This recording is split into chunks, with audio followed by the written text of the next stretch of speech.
Hello everyone, কেমন আছো সকলে? আশা করছি ভালো আছো। আমরাও খুব ভালো আছি। দেখো আজকে ব্লগটা শুরু করলাম এই দুপুর বিকেলবেলা, তখন মনে হয় 3টে সাড়ে 3টে এরকম বাজে। তো এখন আমি ফ্রিজ থেকে দেখো মাটন বার করছি।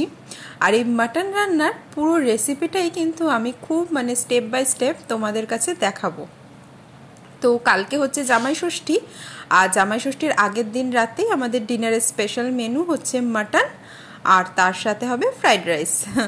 তো চলো মাটনটা ফ্রিজ থেকে বার করে আগে একটু ধুয়ে নিলাম ভালো করে। এরপরে আমি টক দই আর সর্ষের তেল দিয়ে এটা ম্যারিনেট করব। এখনই নুন হলুদ দেবো না, বেশি আগের থেকে নুন দিয়ে রাখলে জল বেরিয়ে যায় মাংস থেকে অনেকটাই, আর হলুদ দিলে মাংসটা শক্ত হয়ে থাকে। তো রান্নার একদম আগে দিয়েই কিন্তু নুন হলুদটা দেব। আর এদিকে দেখো সব আমার যা মশলাপাতি সবজিপাতি আলু পেঁয়াজ যা যা লাগবে সব জড়ো করে নিলাম। এরপর আমি আদা রসুন, একটু আস্ত জিরে, 2টো এলাচ নিয়েছি, 3টে লবঙ্গ, 3টে কাঁচা লঙ্কা, এগুলো কিন্তু আমি এখন শিলে বেটে নেব। শিলে বাটলে মশলাটা একটু ভালোই টেস্ট হয়, দু চার দিন ধরে আমি তাই করছি। আর মাংসর মশলাটা এরকমভাবে বাটছি, আর বেশ ভাল লাগছে কিন্তু খেতে। তো চলো শিলে এই মশলাগুলো বেটে নিই। আর যেহেতু আস্ত জিরে দিচ্ছি ওই জন্য জিরের গুঁড়ো অতটা দেবো না। আর সব মশলা দিয়ে আমার দিদা একটা রেসিপি বানায়, সেটা হচ্ছে তোমার ওই টক দই, তারপরে সর্ষের তেল, আরও আদা রসুন বাটা, পেঁয়াজ বাটা, টমেটো বাটা সব কিছু একবারে দিয়ে জিরের গুঁড়ো, ধনের গুঁড়ো, লঙ্কার গুঁড়ো সব দিয়ে কিন্তু ম্যারিনেট করে রাখে। কিন্তু আমি সমস্ত কিছু দিয়ে ম্যারিনেট করব না, আমি আদা রসুন বাটা আর ওই জিরে কাঁচা লঙ্কা বাটা এটা দিয়ে ম্যারিনেট করব। এর মধ্যে এখন নুন হলুদও দিয়ে দেব। চাইলে তোমরা একটু গরম মশলার গুঁড়োও দিতে পারো। আমি যেহেতু এলাচ লবঙ্গ এগুলো একটু দিলাম, তাই জন্য আর গরম মশলার গুঁড়ো দিচ্ছি না। তো এইভাবেই মাংসটাকে মাখিয়ে একটু রেখে দিচ্ছি। খুব বেশি টাইম রাখছি না, যেহেতু এখনই রান্নাটা করব। তো বাদবাকি জিনিস তৈরি করতে করতে যতটা টাইম লাগে আর কি। তো মা দেখছি এদিকে তোমার আলু পেঁয়াজটা আমাকে ছাড়িয়ে দিল, তো আমার অনেকটা সুবিধা হয়ে গেল। আজকে রাত্রে কি স্পেশাল মেনু বলো? আজকে রাত্রে মটন আর ফ্রাইড রাইস। বাড়িতে ষষ্ঠী নিয়ম হচ্ছে, মেয়েরা ষষ্ঠীতে দিন খাওয়া যাবে না চালের জিনিস, আমিষ খাওয়া যাবে না, নিরামিষ খেতে হবে। এই লুচি, ছোলার ডাল, ডালিয়ার খিচুড়ি কিংবা কাউন চালের খিচুড়ি এই সমস্ত। তাই জন্য মেয়েদের জন্য আমরা আজকে করছি মটন, আবার ছেলেদের জন্য আমরা কালকেও করবো মটন। আমাদের দুদিনই মটন রান্না হবে। কালকে আরও মেনু আছে, ইলিশ মাছ আছে, চিংড়ি মাছ আছে, এইসব মেনু তো হবেই। আর আজকে হচ্ছে মাটন আর ফ্রাইড রাইস। মটন আর ফ্রাইড রাইস যারা কালকে খেতে পারবে না তাদের জন্য।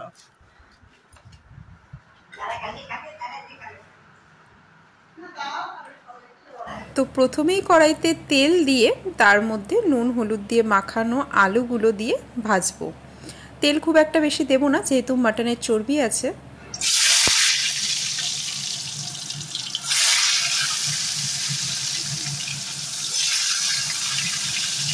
তো ওদিকে আলুটা হতে থাক, গ্যাসটা একটু কমিয়ে রাখলাম। আর এদিকে আমি পেঁয়াজগুলো কেটে নিই।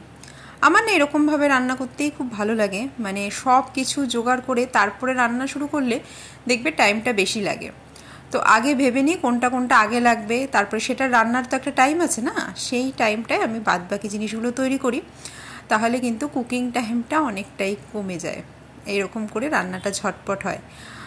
তো কি করব সেটা আগে মাথায় সাজিয়ে নিই, এরকমভাবেই রান্নাটা ঝটপট করে ফেলি। তো দেখো এদিকে আমার পেঁয়াজগুলো কাটা হয়ে গেল। আমি কিন্তু ম্যারিনেশনে কোনো পেঁয়াজ বাটা দিইনি, তো সবকটা পেঁয়াজই বেশ লাল লাল করে ভেজে নেব। আর এদিকে তারপর টমেটোটাও কেটে নিচ্ছি। আর পেঁয়াজ যত ভালো ভাজা হবে তত কিন্তু মাংসের কালারও ভালো হবে, টেস্টও ভালো হবে। তো মোমো এখন ঘুমোচ্ছে, আর মা আর মানি ওদিকে কালকে ষষ্ঠীর জন্য পুজোর জন্য তুব্য বাছাবাছি করছে। তো আমি ভাবলাম এই সুযোগে রান্নাটা করে নিই। আবার বিকেলে একটু বেরোবো, যাবো হচ্ছে অনুশ্রীদের বাড়ি বিকেলের দিকে, তো ওখানে তো একটু টাইম লাগবে। দুপুরে রান্নাটা শুরু করে দিলাম। মোমো আজকে ঘুমোতে একটু লেট করেছে জানো তো, তো বিকেলেও দেরি করে উঠবে, ওকে খাওয়াতে খাওয়াতেও দেরি হয়ে যাবে। তারপরে আবার সন্ধ্যাবেলা এক জায়গায় যাবো। তো তাই জন্য ভাবলাম মানে যদি মোমো তাড়াতাড়ি ঘুমিয়ে যেত তাহলে বিকেলে ভেবেছিলাম ওকে খাইয়ে দাইয়ে বেরিয়ে যাবো, ওখান থেকে ঘুরে এসে তারপরে ডিনারে খাবো, ডিনারে বানাবো। কিন্তু এত লেট করলো ঘুমাতে, তো ভাবলাম যে তাহলে উঠে খাওয়াতে খাওয়াতে তারপরে ওখানে যেতে তো অনেকটা লেট হয়ে যাবে, তারপরে কখন আসবো আর কখনই বা করবো রান্নাটা, ওই জন্য এখন শুরু করে দিলাম। দেখো যদিও অনেক গরম কিন্তু আমাদের এখানে জানলাটা মোটামুটি হাওয়া আসে, আর পুরোটাই যেহেতু ওপেন কিচেন খুব একটা গরম লাগছে না, আর পিছনে ফ্যান চালিয়ে রেখেছি। আর এই স্কুল যবে থেকে ওর বন্ধ হয়েছে না তবে থেকে ওর ঘুমেরও কোনো ঠিক নেই, রাতেও মানে অনেক রাত করছে ঘুমোতে, তো সকালে উঠছেও বেলা করে, আবার দুপুরেও ঘুমাতে চাইছে না, সে ঘুমাতে ঘুমাতে বিকেল, তো সেই একই সাইকেল চলেই যাচ্ছে, মানে আবার বিকেলের দিকে ঘুমালে স্বাভাবিক সন্ধ্যাবেলা উঠবে, তো রাতে তো তাড়াতাড়ি ঘুমোতে পারবে না। কালকে জামাই ষষ্ঠী আর মার আজকে প্রচুর কাজ, তোমার দুপুর বাছা আর সব ফল টল গুছিয়ে রাখা, ঠাকুরের পুজো জিনিসটা কিছুটা এগিয়ে রাখবে। কালকে মার জামাইয়ের তো অফিস আছে, এবারে অফিস ছুটি নেবে কিনা এখনো কিন্তু বোঝা যাচ্ছে না, ওই জন্য মা চাইছে সকাল সকাল পুজো কমপ্লিট করে জামাইকে পাখার পাতায় উঠিয়ে তারপরে অফিস পাঠানোর ইচ্ছা আছে, ওই জন্য আজকে সব দুপুর টুকো বেঁচে রাখছে। মাসি তো দেখলে কত ফল টল নিয়ে এসছে, তো এই আর সব কিছু আজকে গুছিয়ে রাখবে, কালকে সকালে দুধটা পাওয়া গেলেই পুজোটা কমপ্লিট হয়ে ছেড়ে নেবে সকাল সকাল। তো আমি তাই বললাম মোমোর বাবাকে যে কালকে যদি ছুটি নাও নিতে পারো তো একটু পরে যেও, কারণ ওর বাবা মোটামুটি 8:30টার মধ্যে বেরিয়ে যায়, আমি বললাম একদিন একটু লেট করে যেও 9টা-10টার দিকে।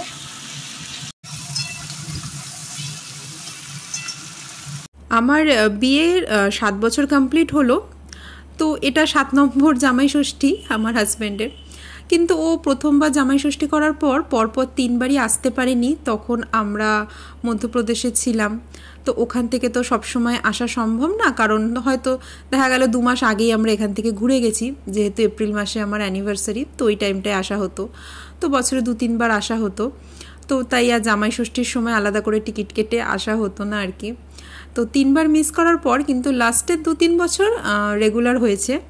আর আমার মানে বোনেরও বিয়ে হয়েছে এই বছর 3 বছর হলো, তো এর আগের 2বার জামাই ষষ্ঠীতেই কিন্তু 2 জামাই ছিল, এইবারই ওকে একা একা করতে হবে যেহেতু বোন এখন এখানে নেই বাইরে, তো বোনের এই প্রথমবার মিস গেল জামাই ষষ্ঠী।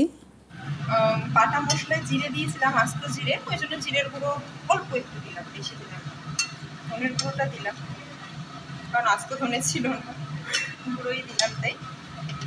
আর গরম মশলা ফোড়নে দিইনি, কারণ 2টো এলাচ লবঙ্গ তো দিয়েছিলাম, ওই জন্য ফোড়নে আর গরম মশলা দিলাম না, শুধু তেজপাতা দিয়েছি, আর লাস্টেও গরম মশলার গুঁড়ো দিয়ে দেবো।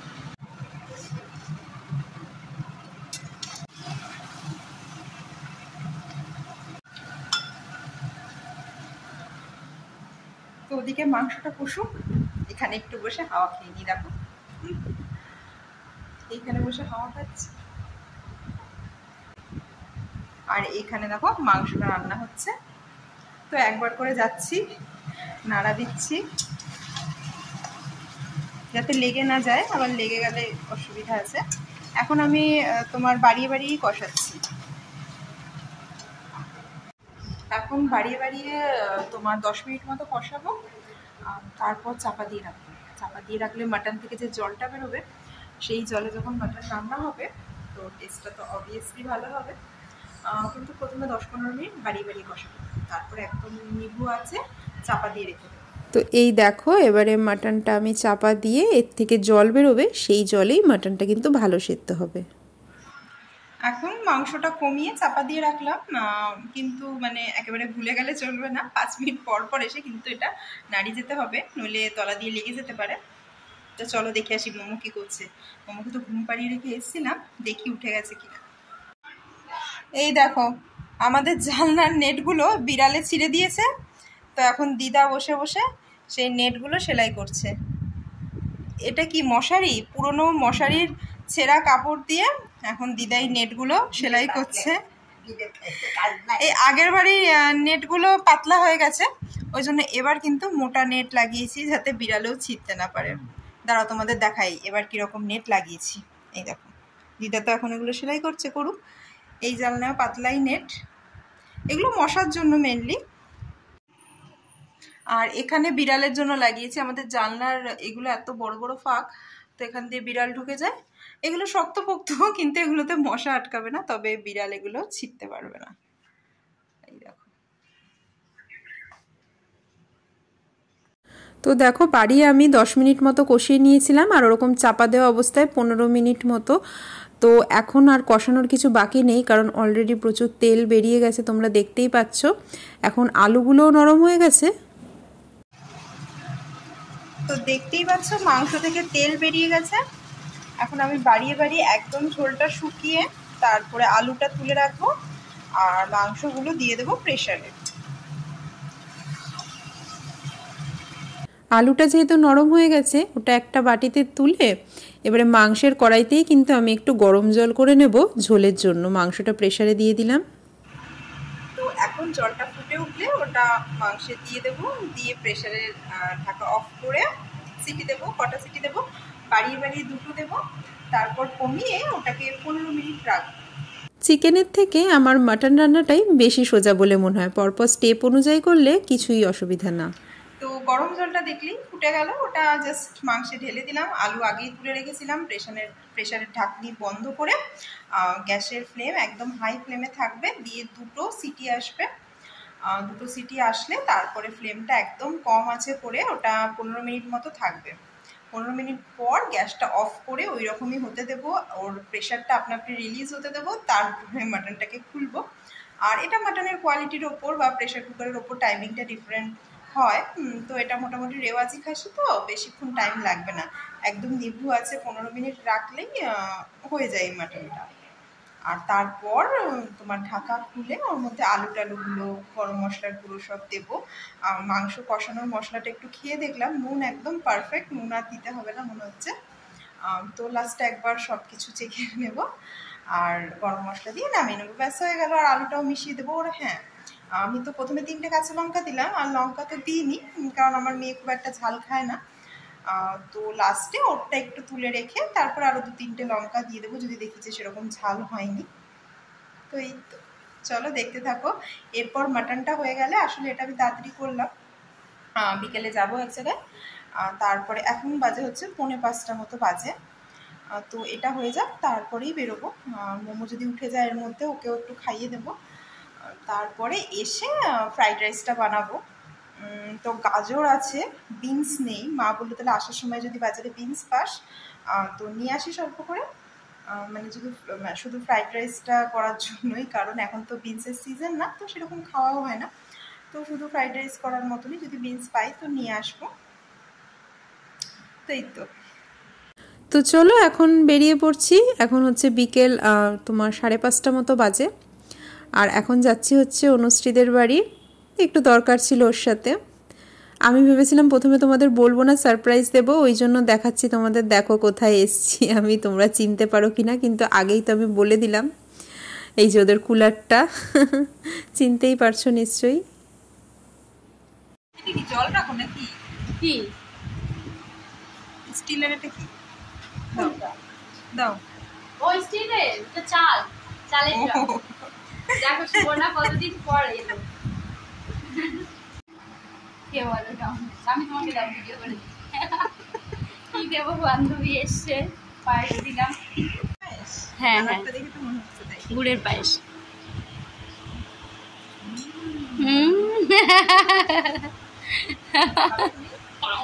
ও পায়েস কখনো মুখে দেয় না গো।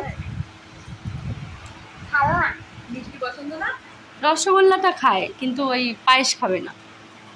বাইরে কি সুন্দর হাওয়া দিচ্ছে। ও মামা, ওই দিদি চলে গেলে একটু আমাকে একটুখানি রসগোল্লা। কেন দিদি চলে গেল? দিদির সামনেই দেবো, কি আছে? দিদি আর তুমি খাও। ঠিক আছে, দাও। আমি রসগোল্লা খাবো। খাবি না? ও তুমি কি ভেবেছো দিদি থাকলে দিদিকে দিতে হবে, তাই বলছো? চালাক আমার মেয়ে, দেখো। তো অনুশ্রী শুধু পায়েসই খাওয়ায়নি, সাথে মোমোও খাইয়েছিল, ওই জন্য পেট একদম ভরে গেছিলো। ও তোমাদের দাদাভাই জিজ্ঞেস করছিল অফিস থেকে আসার সময় চিকেন ইন্টারনেট নিয়ে আসবো কিনা। তো আমি বললাম আমি তো খাবো না, তোমাদের জন্য নিয়ে আসো। তো ওই জন্য 3 পিসই নিয়ে এসছে, দেখো, মা, মানি আর ওর নিজের জন্য। তো এখন নিয়ে এসে আবার শাশুড়িদের খেতেও দিচ্ছে, দেখো, প্লেটে করে। এই দেখো এখন জামাই 2 শাশুড়ির জন্য চিকেন ইন্টারনেট নিয়ে এসছে।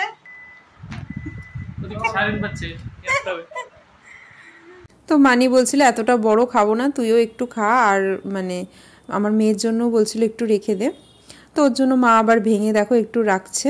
তো ওইটাই ভাগাভাগি করে খেয়ে নেবে, কারণ অলরেডি এখন তোমার 7টা সাড়ে 7টা বেজে গেছে, তো ডিনার টাইমও হয়ে গেছে। আর এদিকে দেখো আমি প্রেশারটা খুলে দেখছি এখন মাটনটা। এখন আমি কি করব, এখন যেহেতু ঠান্ডা হয়েছিল তো আলু আর গরম মশলার গুঁড়ো মিশিয়ে আমি মানে প্রেশারে দিয়ে একটু হালকা সিটি টাইপ আসবে, পুরো সিটি আসতে দেবো না, তার আগেই কিন্তু গ্যাসটা নিভিয়ে দেবো। এতে কি থাকবে, মাটনটা গরম থাকবে আর প্রেশার কুকারের মধ্যে থাকবে, তো খাওয়ার সময় মানে গরম গরম খেতে পারবো আর কি।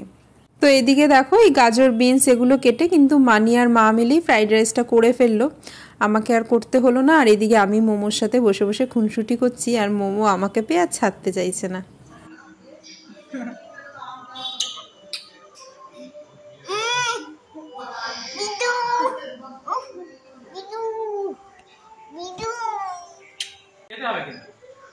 ছেড়ে ছুড়ে দিয়ে পালালে হবে না, ঠিক আছে? দাঁড়া বীজটা ছাড়িয়ে দিই। এটা কি? এটা খেজুর।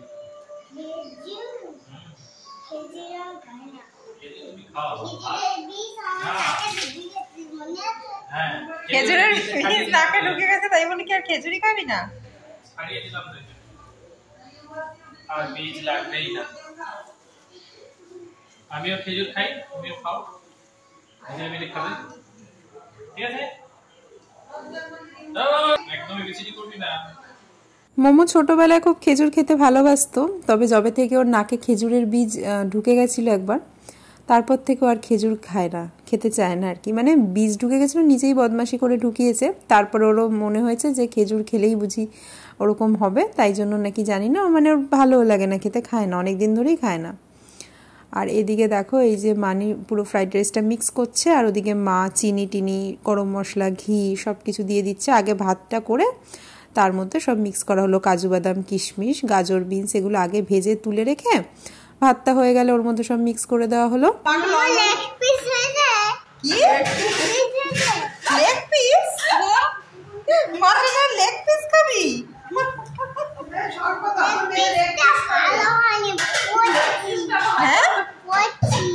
কচি হয় লেগ পিসটা? কোথা থেকে জানলি তুই? লেগ পিসটা নাকি ভালো হয়, কচি হয়।